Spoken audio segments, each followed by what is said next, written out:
everybody. Welcome back to Papa B's Old Time Repair and Restoration. I'm Mike, and today we're going to get back on the DI project and see if we can finish cleaning out the main case on the tractor. Now, if you watched the last video that I put up, you saw that we got the sliding gear shaft out with some struggle.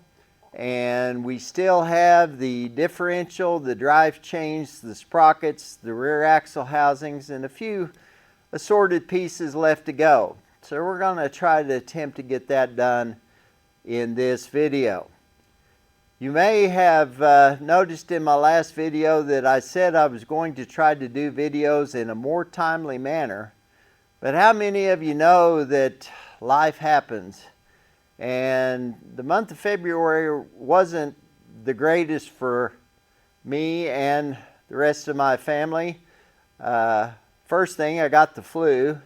That got me for a couple of weeks. And then, like the rest of the United States, we've had some very severe cold weather. And it just wasn't conducive to come out into the shop to try to do anything. It would have been hard to heat. So basically lost 3 weeks in February. But anyway, we're back. So we're going to try to get this done on the DI and see if we can get the case emptied to where we can get it cleaned out and start back the other direction. So I hope that you will like and subscribe, that you'll follow along. Please comment if you've got any comments to make. I'd love to hear them. And I hope you enjoy the video. Thanks for watching. We got some time today, so I'm back over here on the DI working on the transmission. And I've ran into a few things, and I'm going to bring you over and show you what I found. Okay, we're back over here into the transmission case, and as you can see, I've already got one chain removed off the left side of the tractor. Now this chain here posed some difficulties, and part of it has to do with the history of this tractor. This tractor had been converted back to a farm tractor. Originally, a DI would have had 28-2 sprocket standard, but you could get 35s or 41s or whatever was available depending on what you wanted the tractor to do. This particular sprocket is 41-2 sprocket, and one of the interesting things that I've noticed on these drive chains is the addition of a short section of chain, and that was because in the original configuration this tractor had smaller sprockets. Now what size sprockets it actually had is yet to be determined, although I do have an idea. But the problem I had with this particular chain over here, it had two master links in this chain with a short piece of chain that was added. And that's how I pretty much know that these sprockets are not original to the tractor. But the thing that happened with that is once I got the cotter pins removed from the master links, I could not drive them apart. I took a 3-pound hammer and a punch and literally could not move the master link either direction out of the chain. So this morning, before I decided to film, I got the torch over here and I warmed up the loose side plate on one of the master links. I didn't heat it enough that I discolored it, but I did heat it up enough to get it to grow. And after I did that, I was able to drive that off. So I went ahead and took that chain out. I'm going to bring you over here because and show you this. I do have the cotter keys removed from this master link, but I'm also going to get you down in here. It's interesting how they've added the amount of chain to this. And like I said, there was 2 master links over here and a short section of chain. But I'll bring you over here and show you what this one looks like. Okay, we're looking down into the top of this chain here, and as you can see, I have 1, 2, 3 master links in a row on this chain. So I've already removed the cotter keys right here, and it's acting more like a master link should. You reach down here, you can slide that right off. So I'm going to go ahead and put you back where you were, and we'll get this chain out of the way.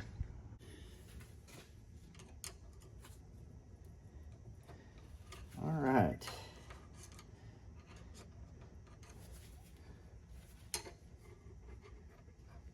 And that's the way a master link should come apart. I still haven't figured out what the issue was with this one over here. Pull this out of the parts tray. This is the one that came off of this left side. Don't have the other side because it fell down in the grease because it was pretty hot. But I wanted to look at it to see if there was, what the reason was why it was so tight on those pins. But anyway, now we've got the master link out. So I am going to go ahead and pull this chain.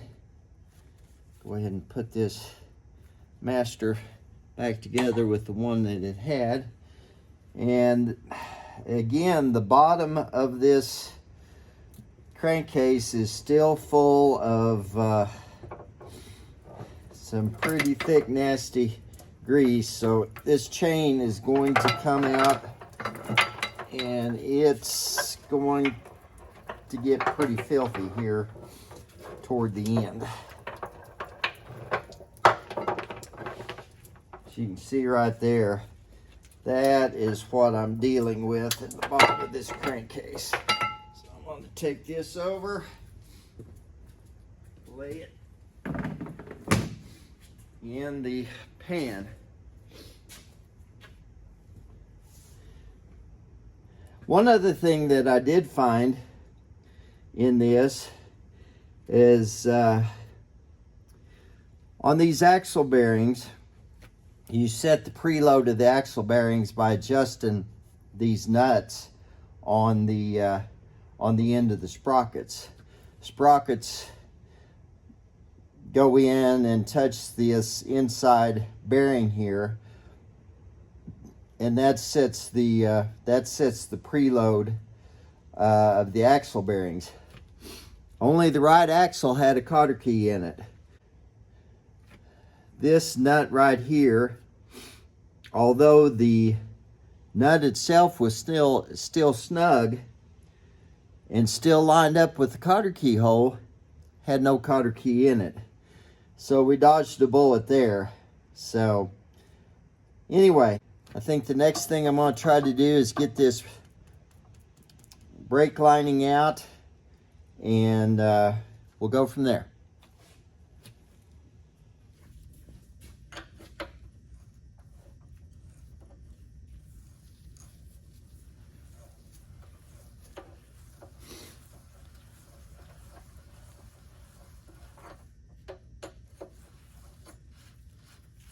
That's coming off good.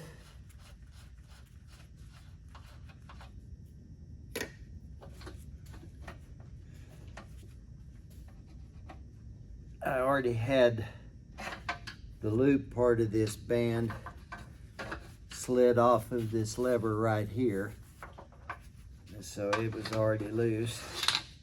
All right, we've got that out, and as you can maybe see, we're wearing a little bit in the rivets there. The lining itself doesn't look too bad, doesn't look thin. I'll take that back. It is pretty thin right here, so may probably will end up replacing that lining. But the band itself appears to be good. Go ahead and put that nut back on it. Lay it over here with the chains. I went ahead and removed the rest of the platform supports, and I also reconfigured how this tractor is sitting. It's no longer sitting on these particular jack stands. I have a couple of jack stands below the drawbar assembly to hold it up. So now what we're going to do is we're going to work on getting the axle assemblies out. First thing I'm going to do is I'm going to try to carefully reach in here and then screw the nut off of the sprocket. We'll see if we can get this nut off of here.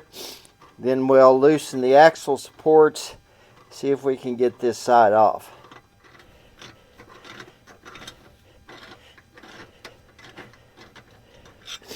There we go. And it is not going to come off without getting the axle to move. So now we'll go ahead and get these nuts loosened up. I'll get the hoist on the axle housing. We'll see if we can get it off.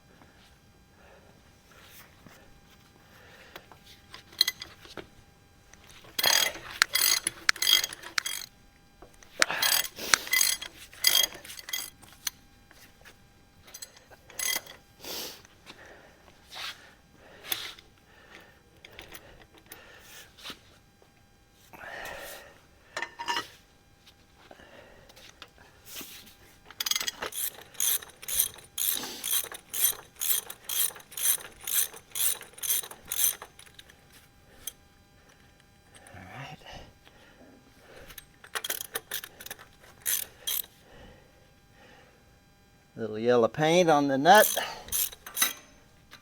Now let's go ahead, bring our hoist over. Whoop, there we go.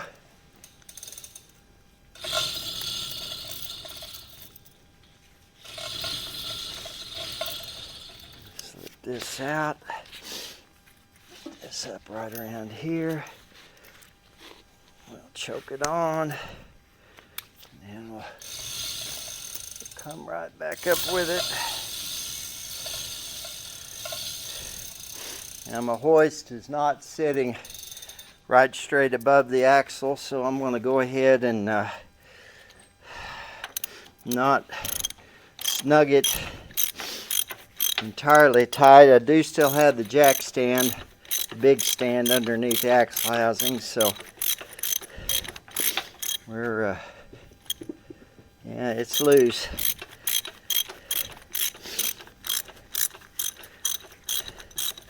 I know on a regular row crop or even that AR over there, you can take a wedge and drive the axles apart and get them off of the sprockets or the bowl gears, which would be the case of a row crop style. And I do have a wedge. May go get that. Looks like the sprocket is approximately, my clamp bolt just twisted and it's spinning, so there we go. Reach in and hold that. That is all of those. I'm going to go ahead and maybe run that nut back up on that. Well, I'll tell you, I think I'll just go ahead and see what it's going to do. Do you have the axle nut off? So now, what we need to see is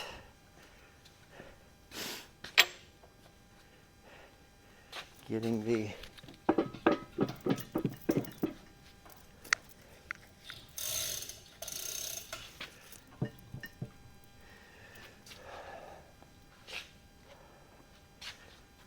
I've taken all my pry bars back.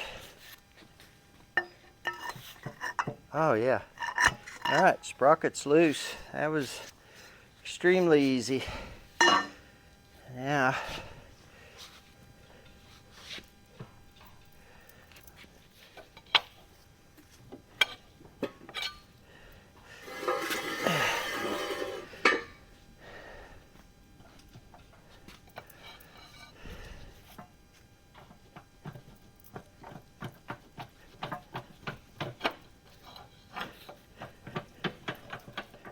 Slow but steady. I want to go ahead and whoop.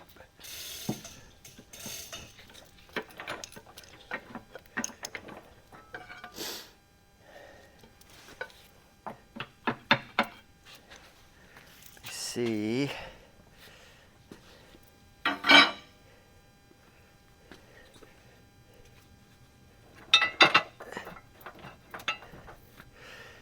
All right, the bearing is, and there is the Velumoid washers. I didn't study those. Not a lot of them, doesn't look like. I could be wrong, but it certainly doesn't look like the,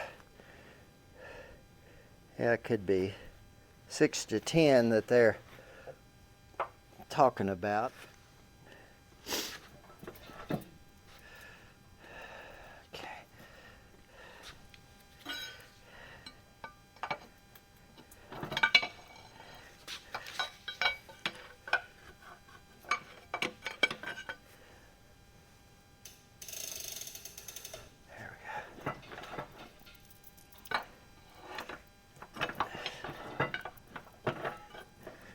Okay, we are off of the bolts. Go ahead and tighten that up just a little bit. Pick that up. Whoop.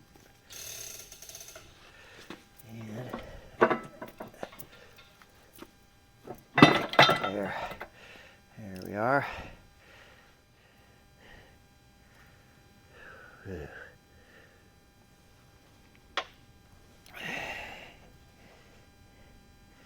Ah, okay. I have one clamp bracket that is broken. I think I may have gotten an extra when I bought those axle assemblies, but yeah, sure enough, one is broke.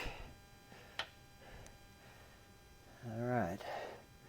So that is 2, 4, 6.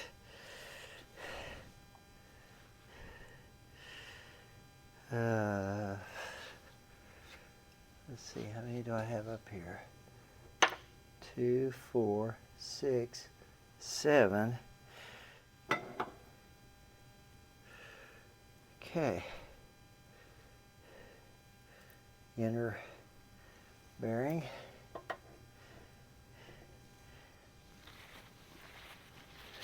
I'm going to get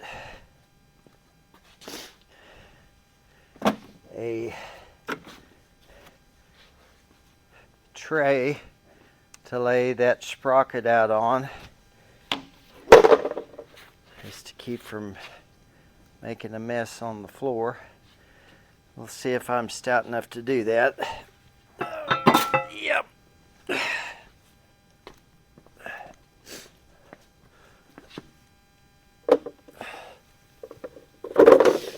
All right. 1, 2, 3, 4, 5, 6, 7, 8, 9, 11, 12, 13, 14, 15, 16,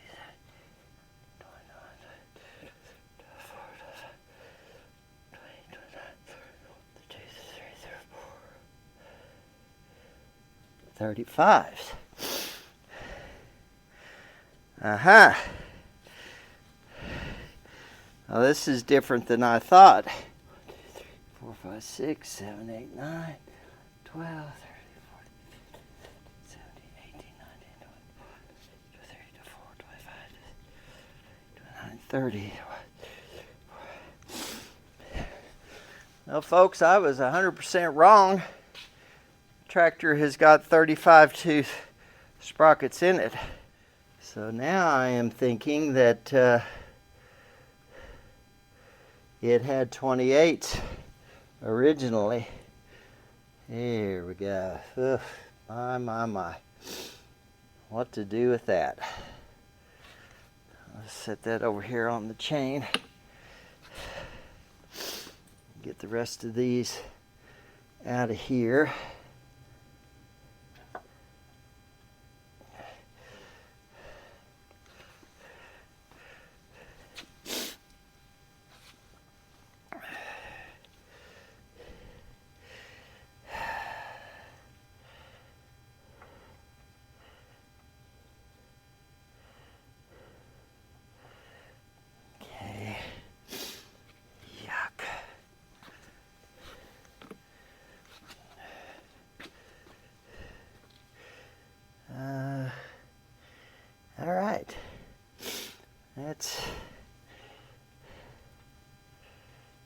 Nothing there.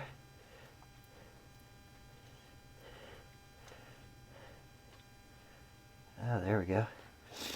There is the other half of the master link right there.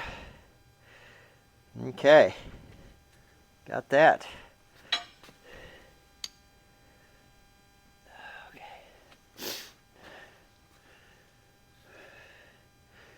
So there's 3, 4, 5, 6, 7, 8, 9, 10. That's all of the clamp bolts. So, all right, got all of that out.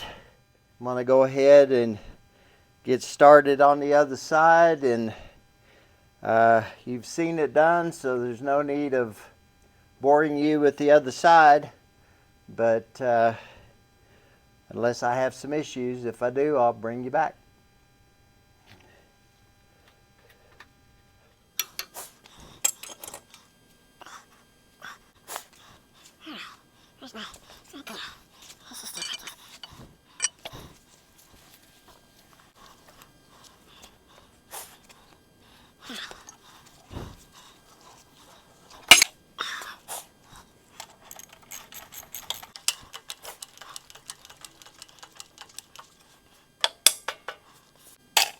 Alright, that's all the bolts. Here we are. And let's see.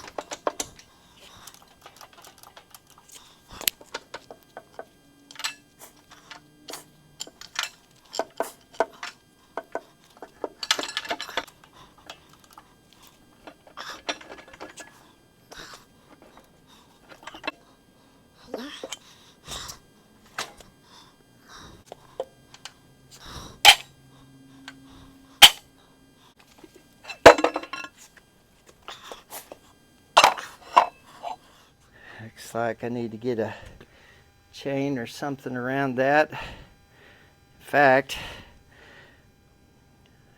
I think I'm going to shut the camera off and dig some of this grease out of the bottom right fast. I'll bring you back when I start changing or pulling this differential. All right, we're back, and while you guys were gone, I scraped several pounds of thick goo out of the bottom of the crankcase, or the transmission crankcase. I did get a chain fished in around the differential, and I have got the chain wrapped around the brake drum surface, and I've got it hooked to the cherry picker here. So we've got 4 bearing holders, bearing quills, that we'll get out of here, and we'll see if we can't get this differential out of here. And that'll about do it for taking this DI down to the bare case. Tremendous amount of cleaning yet to do, but we are making progress. If you've been a follower of this channel,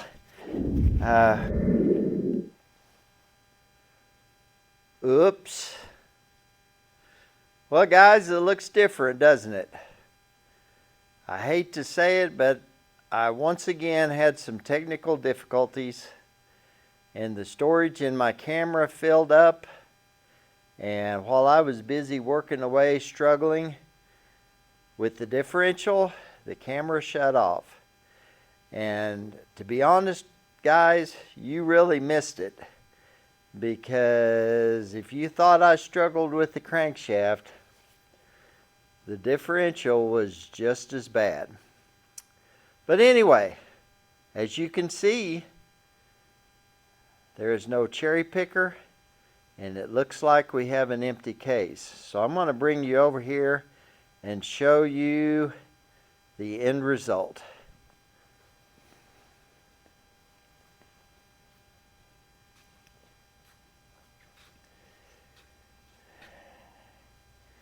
And there you have it, folks.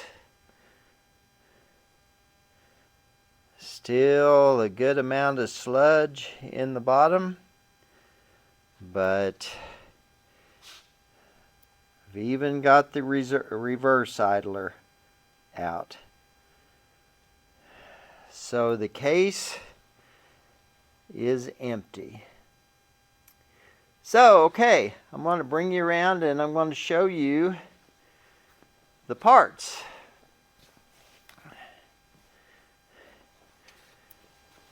Here's the differential. It looks good. I'll still check the gear play in it, but I don't foresee having to do anything with that but cleaning it up. There is the right hand bearing. It looked good.